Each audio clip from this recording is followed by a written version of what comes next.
பெயராலே.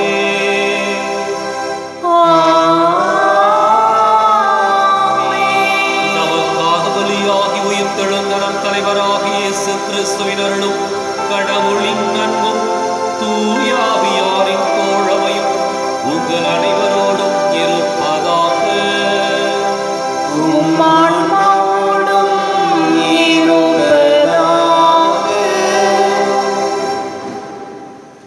இயேசு கிறிஸ்துவின் அன்புக்குரிய அருமையான சகோதர சகோதரிகளே, உங்கள் அனைவரையும் இன்றைய திருப்பலிக்கு வருகை அன்போடு அழைக்கின்றேன். ஆண்டவர் இயேசு திருமணத்தை பற்றி குறிப்பிடுகின்ற பொழுது ஒரு முற்போக்கு சிந்தனைவாதியாக சிறப்பாக தன்னை வெளிப்படுத்துகின்றார். அவருடைய திருமணம் பற்றிய அந்த கருத்தியல் ஆழமானதும் அதே சமயத்தில் வாழ்க்கையினுடைய ஆணிவேரை குடும்பத்தில் எப்படி பகிர்ந்து கொள்ள வேண்டும் என்பதையும் மிகச் சிறப்பாக அவர் வெளிப்படுத்துகின்றார். இன்றைக்கு நம்முடைய குடும்பங்களில் அவர் விட்டு சென்றிருக்கின்ற அடித்தளம், இனி அவர்கள் இருவர் அல்ல ஒரே உடல். எனவே கடவுள் இணைத்ததை மனிதர் பிரிக்காதிருக்கட்டும் என்ற ஒரு மாபெரும் மகத்துவமிக்க ஒரு சிந்தனையை நம்முடைய குடும்பங்களிலே கடைபிடிக்க இந்த திருப்பலியில் சிறப்பாய் ஜெபிப்போம். இன்றைய திருப்பலியானது வீரியன் வீடு டொமினிக் ராணியுடைய கருத்துப்படி ஜின்சியினுடைய 13வது பிறந்தநாள் நன்றியாக ஒப்புக் கொடுக்கப்படுகின்றது. சகோதர சகோதரிகளை, தூய மறை நிகழ்வுகளை கொண்டாட நாம் தகுதி பெறும் பொருட்டு நம் பாவங்களை ஏற்றுக்கொள்வோம்.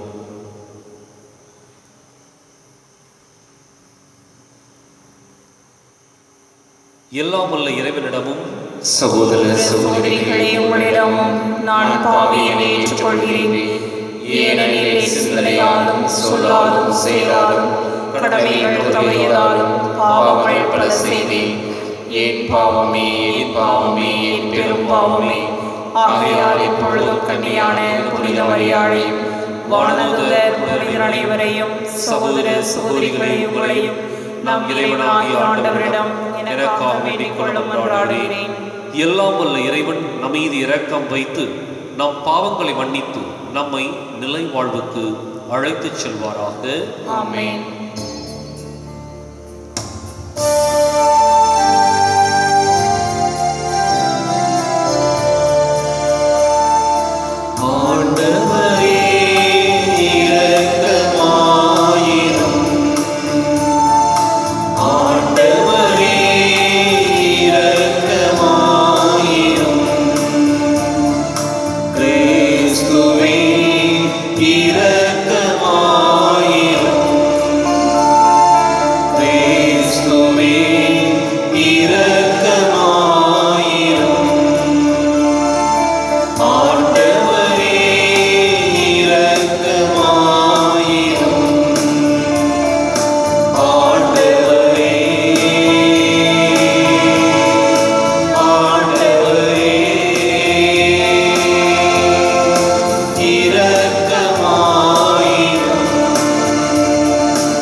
நீர் வாக்களித்த உரிமை பேரான விண்ணக வீட்டுக்கு நாங்கள் வந்து சேரும்படி நீர் தேர்ந்து கொண்ட மக்களுக்கு உரிய மனப்பான்மை எங்கள் இதயங்களில் பொழிந்தருள்வீராக. உம்மோடு தூய ஆவியாரின் ஒன்றிப்பில் இறைவனாய் என்றென்றும் வாழ்ந்து ஆட்சி செய்கின்ற எங்கள் ஆண்டவரும் உம் திருமகனுமாகி இயேசு கிறிஸ்து வழியாக உம்மை மன்றாடுகின்றோம்.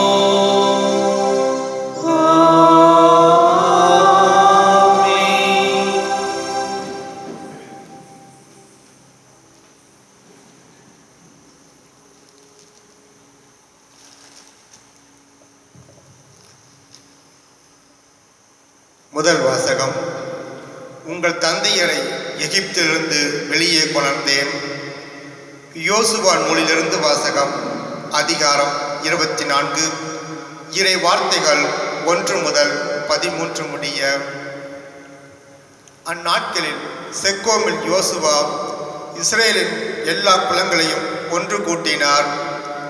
இஸ்ரேலின் மூதாதையர்களையும் தலைவர்களையும் நடுவர்களையும் அதிகாரிகளையும் அழைத்தார். அவர்கள் கடவுள் முன்னிலையில் ஒன்று கூடினார்.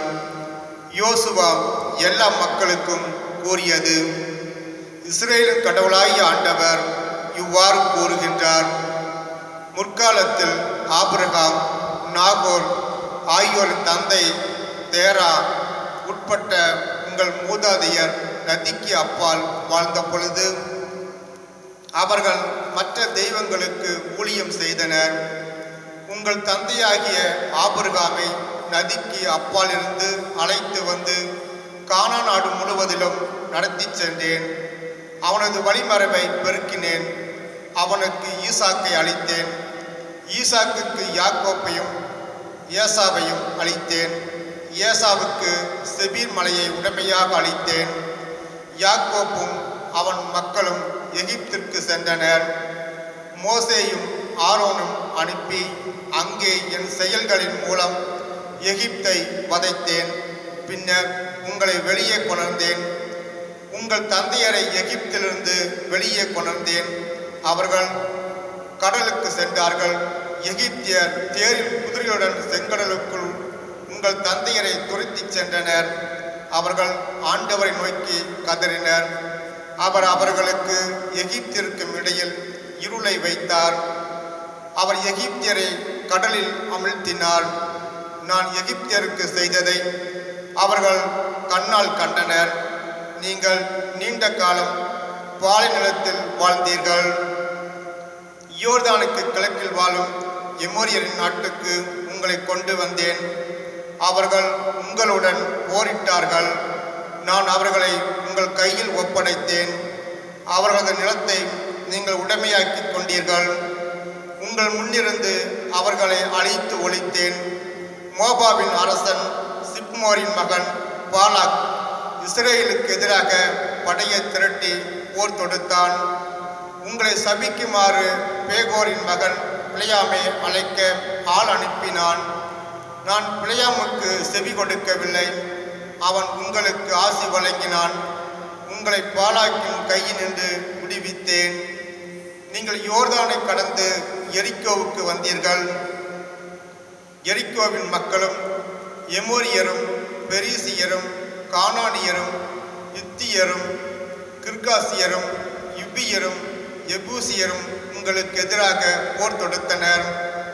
அவர்களையும் உங்கள் கையில் ஒப்படைத்தேன். நான் உங்களுக்கு முன்னே குளவிகளை அனுப்பினேன். அவை உங்கள் முன்னிருந்து இரு எரோமிய அரசர்களை விரட்டின. இது நிகழ்ந்தது உங்கள் வாளால் அன்று, உங்கள் அம்பாலும் அன்று. நீங்கள் உழுது பயிரிடாத நிலத்தில் அறுவடை செய்தீர்கள். நீங்கள் கட்டாத நகர்களில் நீங்கள் வாழ்கின்றீர்கள். நீங்கள் நடாத திராட்சை ஒலிவை தோட்டங்களின் பயனை நீங்கள் நுகர்கின்றீர்கள். இவை அனைத்தும் நான் உங்களுக்கு கொடுத்தவையே. ஆண்டவர் வழங்கும் அருள்வாக்கு. இறைவனுக்கு நன்றி. பதிலுரை பாடல் பல்லவி. என்றும் உள்ளது அவரது பேரன்பு. என்றும் உள்ளது அவரது பேரன்பு. ஆண்டவருக்கு நன்றி செலுத்துங்கள், ஏனெனில் அவர் நல்லவர். தெய்வங்களின் இறைவனுக்கு நன்றி செலுத்துங்கள், தலைவர்களின் தலைவருக்கு நன்றி செலுத்துங்கள். பல்லவி. என்றும் உள்ளது அவரது பேரன்பு. என்றும் உள்ளது அவரது பேரன்பு. பாலை நிலத்தில் தம் மக்களை வழிநடத்தியவருக்கு நன்றி செலுத்துங்கள். மாபெரும் மன்னர்களை வெட்டி வீழ்த்தியவருக்கு நன்றி செலுத்துங்கள். வலிமை மிகு மன்னர்களை கொன்றொழித்தவருக்கு நன்றி செலுத்துங்கள். பல்லவி. என்றும் உள்ளது அவரது பேரன்பு. என்றும் உள்ளது அவரது பேரன்பு. அவரது நாட்டை நான் தம் மக்களுக்கு உரிமை சொத்தாக்க இந்தவருக்கு நன்றி செலுத்துங்கள். அதை தம் அடியார்களாகிய இஸ்ரேல் மக்களுக்கு உரிமை சொத்தாக இந்தவருக்கு நன்றி செலுத்துங்கள். நம் எதிரிகள் நின்று நம்மை விடுவித்தவருக்கு நன்றி செலுத்துங்கள். பல்லவி. என்றும் உள்ளது அவரது பேரன்பு. என்றும் உள்ளது அவரது பேரன்பு.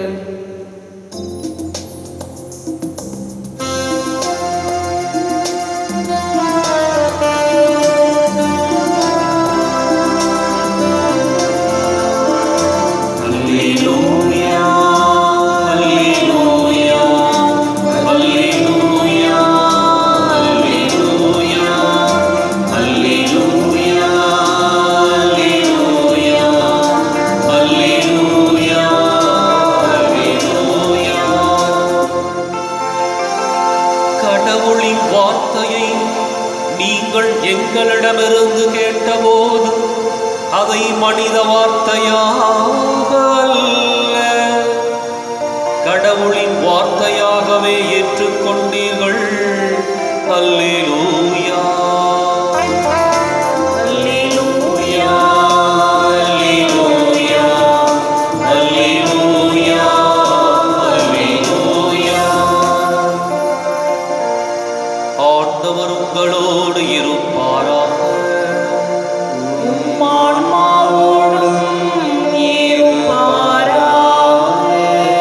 புனித மத்தேயு எழுதிய நற்செய்தியிலிருந்து வாசகம்.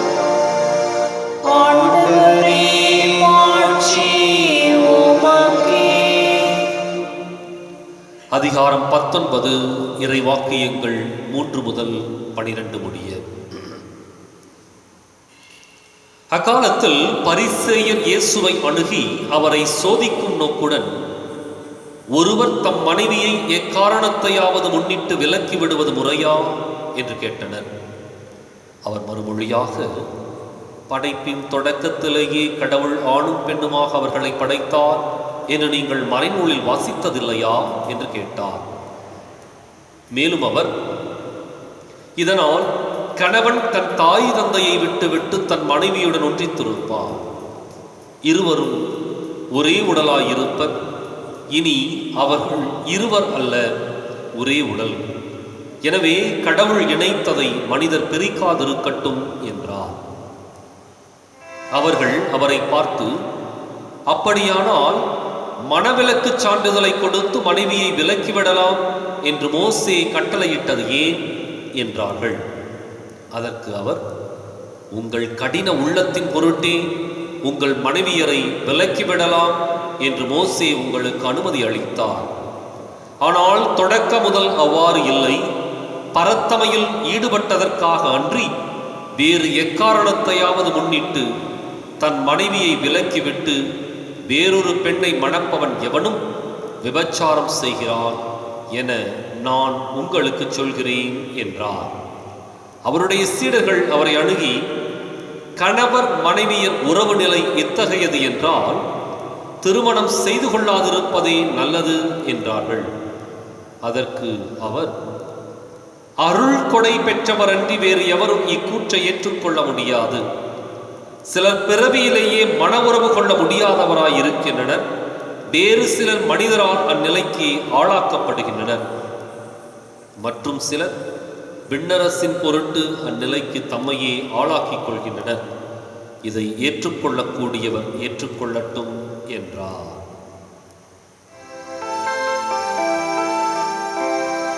ஆண்டவரின் அருள்வாக்கு.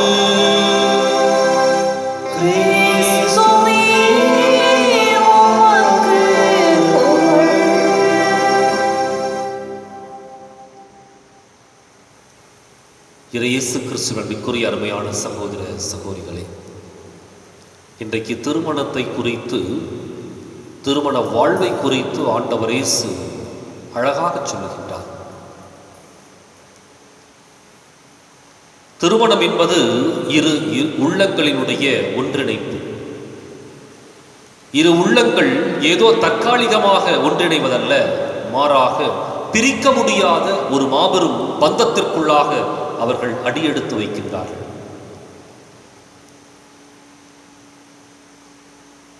இந்த பந்தம் எனக்கு பிடித்தது எனவே இருக்கின்றேன், எனக்கு பிடிக்கவில்லை எனவே பிரிந்து போகின்றேன் என்ற ஒரு சட்டத்தின் அடிப்படையில் அல்ல, மாறாக உறவுகளின் அடிப்படையிலே ஒருவர் ஒருவரை ஏற்றுக்கொண்டு இறுதி வரை அந்த பயணத்தை தொடர்வது என்ற ஒரு இலக்கோடு இந்த திருமண வாழ்வு தன்னுடைய அடித்தளத்தை ஏற்படுத்தி கொள்ளுகின்றது. இன்றைக்கு நற்செய்தியில் பார்த்தோம்னா இருவேறு சட்டங்கள், ஒன்று கடவுளுடைய சட்டம், மற்றொன்று மோசேயினுடைய சட்டம்.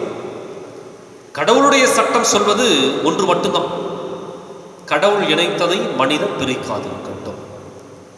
அதுவும் இன்னும் இந்த வார்த்தைகளை கொஞ்சம் கூர்ந்து நோக்கினால் தெரியும் எந்த அளவுக்கு ஒரு முற்போக்கு சிந்தனையை தொடக்க நூலும் சரி, அதை மீண்டுமாக வலியுறுத்துகின்ற இயேசுவும் சரி சிறப்பாக அதை வெளிப்படுத்தி இருக்கின்றார்கள் என்று. படைப்பின் தொடக்கத்திலேயே கடவுள் ஆணும் பெண்ணுமாக அவர்களை படைத்தார். இதனால் கணவன் தன் தாய் தந்தையை விட்டுவிட்டு தன் மனைவியுடன் ஒன்றித்திருப்பான். இருவரும் ஒரே உடலாய் இருப்பர். இனி அவர்கள் இருவர் அல்ல, ஒரே உடல். கடைசியாக கடவுள் இணைத்ததை மனிதர் பிரிக்காதிருக்கட்டும். இது கடவுளுடைய சட்டம். இன்னொரு சட்டத்தை உள்ளுக்குள்ள நுழைக்கிறார். எனது மோசேயின் சட்டம் என்று. மோசேயின் சட்டம் என்பது மோசே மனிதர்களுடைய அந்த எண்ணத்திலிருந்தும் சிந்தனையிலிருந்தும் வெளிப்பட்ட பல்வேறு காரியங்களுக்காக அதை உருவாக்குகின்றார். அதனாலதான் அந்த மனவிலக்கை பற்றி குறிப்பிடுகின்ற பொழுது இயேசு ரொம்ப அழுத்தம் திருத்தமா நெத்தி அடி அடித்தது மாதிரி அவர்களுடைய கடின உள்ளத்தை சுட்டி காட்டுகின்றார். உங்கள் கடின உள்ளத்தின் பொருட்டே உங்கள் மனைவியரை விலக்கி விடலாம் என்று மோசே உங்களுக்கு அனுமதி அளித்தார். விரும்பியோ அல்லது கடவுளுடைய திருச்சட்டமோ ஒருபோதும் அதற்கு அனுமதி அளிக்கவில்லை. மாறாக உங்களுடைய கடின உள்ளத்தின் பொருட்டே சுட்டி காட்டுகின்றார், தெளிவாக சுட்டி காட்டுகின்றார். அப்ப இயேசுவை பொறுத்தவரை ஒரு முற்போக்கு சிந்தனையை இந்த திருமண நிகழ்வுல அவர் கொடுக்கின்றார். என்ன முற்போக்கு சிந்தனை? ஒன்று, கணவன் தன் தாய் தந்தையை விட்டுவிட்டு தன் மனைவியுடன் ஒன்றித்திருப்பான். இவர்கள் ஒரு புதிய வாழ்க்கை முறைக்குள்ளாக அடியெடுத்து வைக்கின்றார்கள். இனி இவர்கள் வாழ்ந்த அந்த வாழ்க்கையை விட்டுவிட்டு குடும்பம் என்ற அமைப்பிற்குள்ளாக இந்த கணவனும் மனைவியும் அடியெடுத்து வைக்கின்றார்கள். தன் தாய் தந்தையை விட்டுவிட்டு உறவுகளை ஒதுக்கிவிட்டல்ல, மாறாக புதிய வாழ்க்கை முறையில அந்த பெண்ணை தன்னுடைய மனைவியாக ஏற்றுக்கொள்ளுகின்ற ஒரு மனப்பக்குவம், அல்லது அந்த மனைவி அவரை தன் கணவராக ஏற்றுக்கொள்ளுகின்ற மனப்பக்குவம். அப்போ புதிய வாழ்க்கை முறைக்குள்ளாக இன்னும் ஒருபடி மேல போறார். அப்படி எதுவும் இருவரும் ஒரே உடலாய் இருத்தல். இது இயேசு இந்த வார்த்தை மீண்டும் தொடக்க நூல்ல ஏற்கனவே இருக்குது. ஆனால் இயேசு மீண்டும் இந்த வார்த்தையை சொல்லுகின்ற பொழுது அந்த சமுதாயத்தினுடைய வாழ்க்கை பின்னணியின் சூழலை நாம் உணர்ந்து கொண்டால் இயேசு எந்த அளவுக்கு முற்போக்கு சிந்தனையாளராக தெரிவார் என்பது மிகச் சிறப்பாக உள்ளது.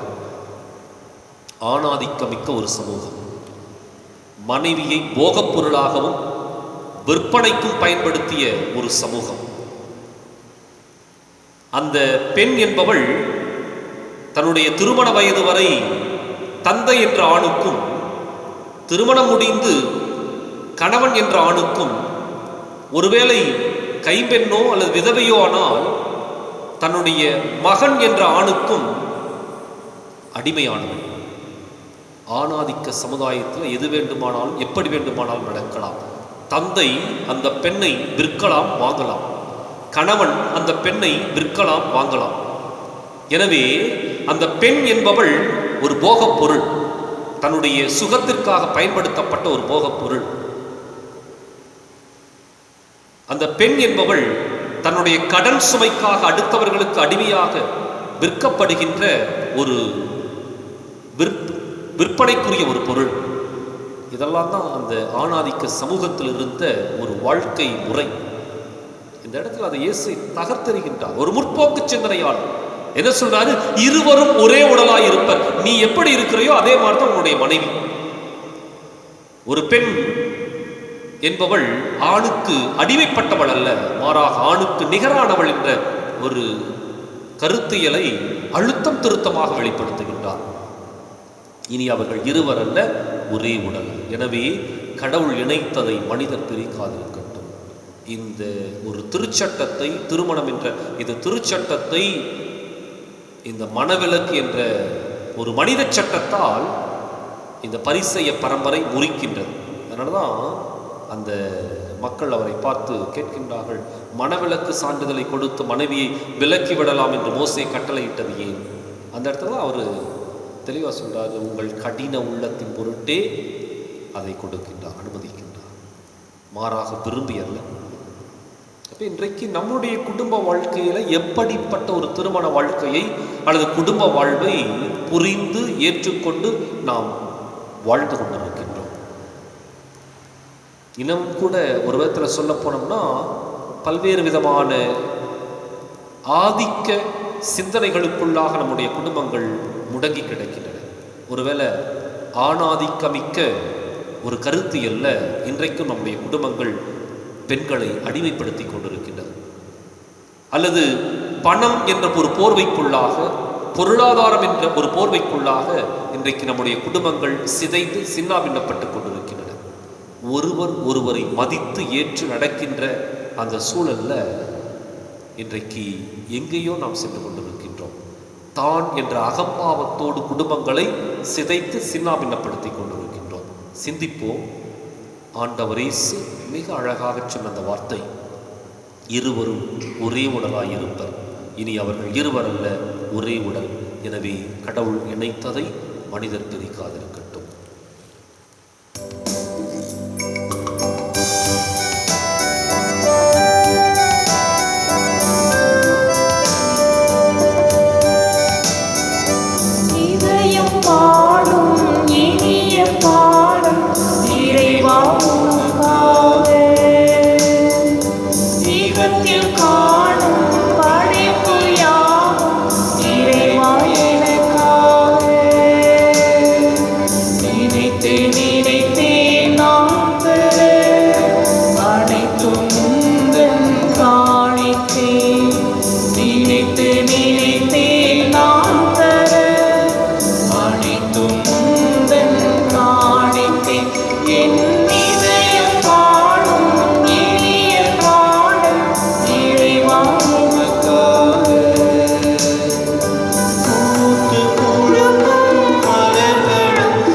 சகோதர சகோதரிகளே, என்னுடையதும் உங்களுடையதுமான இப்பலி எல்லாம் உள்ள தந்தையாக இறைவனுக்கு ஏற்றதாகும்படி மன்றாடுங்கள்.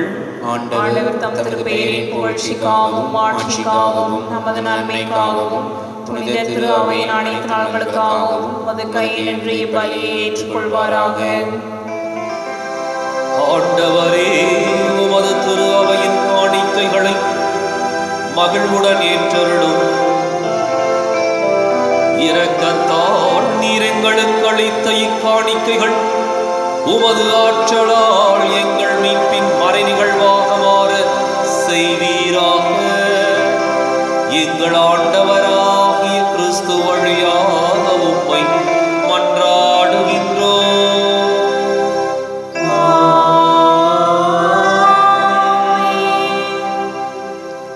ஆண்டவர் உங்களோடு இருப்பாராக, ஆன்மாவோடும் இருப்பாராக. இதயங்களை மேலே எழுப்புங்கள். ஆண்டவரிடம் எழுப்பியுள்ளோம். நம் இறைவனாகி ஆண்டவருக்கு நன்றி கூறுவோம். அது தகுதியும் நீதியும் ஆனது. தூயவரான தந்தையே, உம் அன்பார்ந்த மகன் இயேசு கிறிஸ்து வழியாக என்னாலும் எவ்விடத்திலும் நாங்கள் உமக்கு நன்றி செலுத்துவது மெய்யாகவே தகுதியும் நீதியும் ஆகும். எங்கள் கடமையும் மீட்புக்கு உரிய செயலுமாகும். உம் வார்த்தையான அவர் வழியாக அனைத்தையும் படைத்தீர். அவரையே மீட்பராகவும் ஈடேற்றுபவராகவும் எங்களுக்கு அனுப்பினீர். அவர் தூயாவியால் உடலெடுத்து கன்னிமரியாவிடமிருந்து பிறந்தார். அவர் உமது திருவுளத்தை நிறைவேற்றி புனித மக்களை உமக்கு பெற்றுத்தர தம் கைகளை விரித்து பாடுபட்டார். இவ்வாறு அவர் சாவை வென்று உயிர்ப்பை வெளிப்படுத்தினார். ஆகவே வானதூதரோடும் புனிதர் அனைவரோடும் சேர்ந்து நாங்கள் உமது மாட்சியை புகழ்ந்துரைத்து ஒரே குரலாய் சொல்வதாவது: தூயவர் தூயவர் தூயவர், வான்படைகளின் கடவுளாம் ஆண்டவர். விண்ணகமும் மண்ணகமும் உமது மாட்சியால் நிறைந்துள்ளன. உன்னதங்களிலே ஓசன்னா. ஆண்டவர் பெயரால் வருகிறவர் ஆசி பெற்றவர். உன்னதங்களிலே ஓசன்னா. தாயும் தந்தையுமான இறைவா, நீ மெய்யாகவே தூயவர், தூய்மை அனைத்துக்கும் ஊற்று. ஆகவே உடைய ஆவியை பொழிந்து இக்காணிக்கைகளை தூய்மைப்படுத்தவை வேண்டுகின்றோம். இவ்வாறு எங்கள் ஆண்டவர் இயேசு கிறிஸ்துவின் உடலும் இரத்தமுமாக எங்களுக்கு இவை மாறுவனவாக. அவர் பாடுபட உளம் கனிந்து தம்மை கையளித்த போது அப்பத்தை எடுத்து நன்றி செலுத்தி அதை பிட்டு தம் சீடர்களுக்கு அளித்து கூறியதாவது: அனைவரும் இதிலிருந்து பெற்று உண்ணுங்கள், ஏனெனில் இது உங்களுக்காக கையளிக்கப்படும் என் உடல்.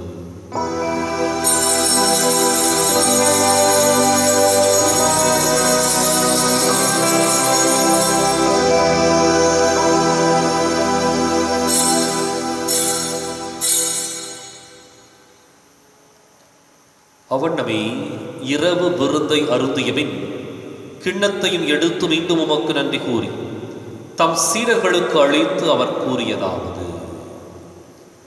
அனைவரும் இதிலிருந்து பெற்று பருகுங்கள், ஏனெனில் இது புதிய நிலையான உடன்படிக்கைக்கு உரிய என் இரத்தத்தின் கிண்ணம். இது பாவ மன்னிப்புக்கென்று உங்களுக்காகவும் பலருக்காகவும் சிந்தப்படும். இதை என் நினைவாக செய்யுங்கள்.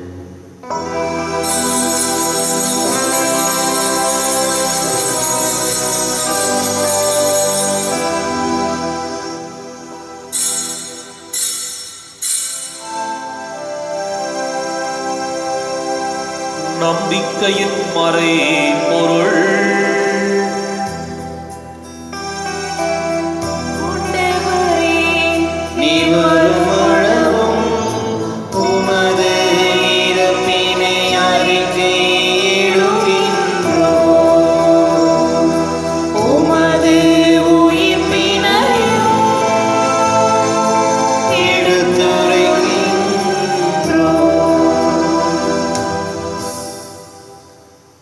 ஆகவே ஆண்டவரே, நாங்கள் கிறிஸ்துவின் இறப்பினையும் உயிர்ப்பினையும் நினைவு கூர்ந்து வாழ்வு தரும் அப்பத்தையும் மீட்பளிக்கும் கிண்ணத்தையும் உமக்கு ஒப்புக் கொடுக்கின்றோம். உம் திருமுன் நின்று உமக்கு ஊழியம் புரிய தகுந்தவர்களை நீங்கள் ஏற்றுக்கொண்டீர். எனவே உமக்கு நன்றி செலுத்துகின்றோம். மேலும் கிறிஸ்துவின் உடலிலும் இரத்தத்திலும் பங்கு கொள்ளும் எங்களை தூயாவியார் உண்டு சேர்க்க வேண்டுமென உம்மை தாழ்மையுடன் மன்றாடுகின்றோம். ஆண்டவரே, உலகெங்கும் பரவி இருக்குவது திரு அவையை நினைவு கூர்ந்தருளும். எங்கள் தலைமை தந்தை பிரான்சிஸ், எங்கள் மறைமாவட்ட தலைமை தந்தை பீட்டர் அபி, எல்லா திருநிலையினராகிய அனைவரோடும் உமது திரு அவை அன்பில் நிறைவு பெறச் செய்தருளும். மேலும் உயிர்த்தெழும் எதிர்நோக்குடன் துயில் கொள்ளும் எங்கள் சகோதரர் சகோதரிகளையும் இறந்தோர் அனைவரையும் இரக்கத்துடன் நினைவு கூர்ந்து உமது திருமுக ஒளியினுள் ஏற்றருளும். எங்கள் அனைவர் மீதும் இரக்கமாயிரும். கடவுளின் கன்னித்தாயான புனித மரியா, அவருடைய கணவரான புனித யோசேப்பு, புனித திருத்துதர்கள், இவ்வுலகில் உமக்கு உகந்தவராய் இருந்தோர் ஆகிய புனிதர் அனைவருடனும் நாங்கள் நிலை வாழ்வில் பங்கு கொள்ளும் தகுதி பெற்று உம் திருமகன் இயேசு கிறிஸ்து வழியாக உம்மை புகழ்ந்தேத்தும் பரமருள உம்மை மன்றாடுகின்றோம்.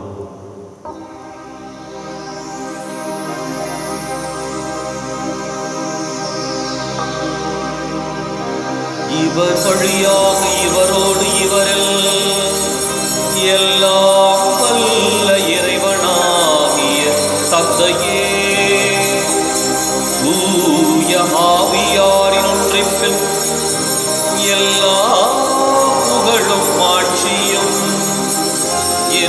என்றும் உமக்கு உரியதே.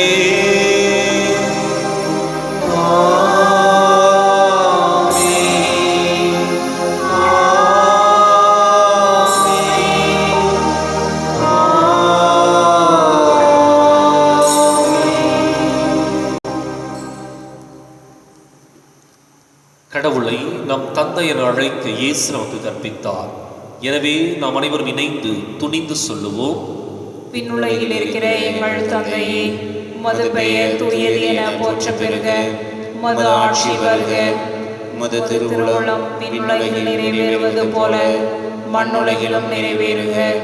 எங்கள் அன்றாட உணவை இன்று எங்களுக்கு தாரும். எங்களுக்கு எதிராக குற்றம் செய்வோரை நாங்கள் மன்னிப்பது போல எங்கள் குற்றங்களை மன்னியும். எங்களை சோதனையில் உள்ளவிடாதேயும், தீமையிலிருந்து எங்களை விடுவித்தருளும். ஆண்டவரே, தீமை அனைத்திலிருந்தும் எங்களை விடுவித்து எங்கள் வாழ்நாளில் அமைதியை கனிவுடன் அருள உம்மை மன்றாடுகின்றோம். உமது இரக்கத்தின் உதவியால் நாங்கள் பாவத்திலிருந்து எப்போது விடுதலை பெற்று யாதொரு கலக்கமும் இன்றி நலமாயிருப்போமாக. நாங்கள் எதிர்நோக்கி இருக்கும் பேரின்பத்துக்காகவும் எமீட்பராகிய இயேசு கிறிஸ்துவின் வருகைக்காகவும் காத்திருக்கின்றோம். ஏனெனில் ஆட்சியும் வல்லமையும் மாட்சியும் என்றென்றும் உமதே. ஆண்டவரே இயேசு கிறிஸ்துவை, அமைதியை உங்களுக்கு விட்டுச் செல்கின்றேன், என் அமைதியையே உங்களுக்கு அளிக்கின்றேன் என்றும் திருத்தூதர்களுக்கு மொழிந்தீரேன். எங்கள் பாவங்களை பாராமல் உமது திரு அவை நம்பிக்கையை கண்ணோக்கி உமது திருவுளத்துக்கு ஏற்பதற்கு அமைதியையும் ஒற்றுமையும் அளித்தருள்வீராக. என்றென்றும் வாழ்ந்து ஆட்சி செய்கின்றவர் நீரே. ஆமென். ஆண்டவருடைய அமைதி உங்களோடு என்றும் இருப்பதாக.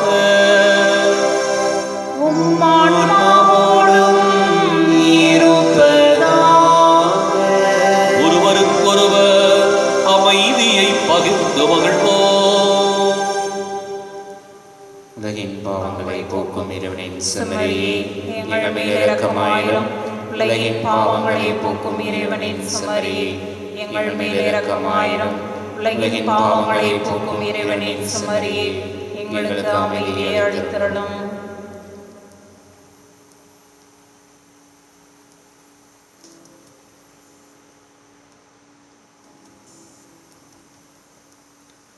இதோ இறைவனின் செம்மறி, இதோ உலகின் பாவங்களை போக்குகின்றவர். இந்த செம்மறியின் விருந்துக்கு அழைக்கப் பெற்றோர் பேறு பெற்றோர். ஆண்டவரே, நீர் என்னிடத்தில் எழுந்தருளி வர நான் தகுதியற்றவன். ஒரு வார்த்தை மட்டும் சொல்லியறலும் எனது ஆன்மா நலமடையும்.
மன்றாடுவோமாக. ஆண்டவரே, நாங்கள் உட்கொண்ட இத்திருவுணவு எங்களை உம்மோடு ஒன்றிக்கச் செய்து எங்களுக்கு மீட்பு அளிப்பதாக. அது எங்களை உமது உண்மையின் மொழியில் உறுதிப்படுத்துவதாக. எங்கள் ஆண்டவராகிய கிறிஸ்து வழியாக உம்மை மன்றாடுகின்றோம்.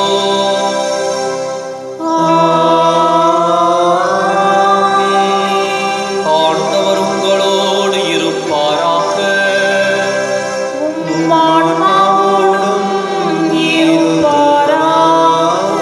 எல்லாம் வல்ல இறைவன் தந்தை, மகன், தூய ஆவியார் உங்களுக்கு ஆசி வழங்குவாராக.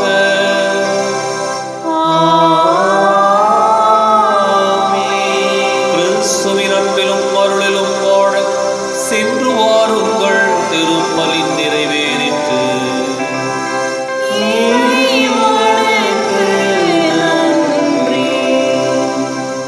வலது வாய்க்காலுக்காக ஜெபம். அன்பு தந்தையே இறைவா, அன்பு தந்தையே இறைவா, கேளுங்கள் கொடுக்கப்படும், கேளுங்கள் கொடுக்கப்படும், தட்டுங்கள் திறக்கப்படும், தட்டுங்கள் திறக்கப்படும், தேடுங்கள் கண்டடைவே தேடுங்கள் கண்டடைவே என்ற இறை வார்த்தையில் என்ற இறை வார்த்தையில் நம்பிக்கை வைத்து ஜெபித்த பொழுது நம்பிக்கை வைத்து ஜெபித்த பொழுது கிடைத்த எல்லா நன்மைகளுக்காகவும் எல்லா நன்மைகளுக்காகவும் நன்றி கூறுகின்றோம். நன்றி கூறுகின்றோம். எங்களுடைய பகுதிக்கு தேவையான எங்களுடைய பகுதிக்கு தேவையான குடிநீர் திட்டங்களை நிறைவு செய்து குடிநீர் திட்டங்களை நிறைவு செய்து எங்களுடைய இல்லங்களுக்கு நல்ல குடிதண்ணீரை பெற்றுக் கொடுத்ததற்காக உமக்கு நன்றி கூறுகிறோம். எங்களுடைய நீண்டகால போராட்டமான வலது வாய்க்கால் திட்டத்துக்கு போதுமான நிதியை ஒதுக்கி சிறப்பாக இத்திட்டம் தொடங்கப்பட்டிருக்கின்ற வேளையில் இதனை விரைந்து நிறைவு செய்து கொடுப்பீராக.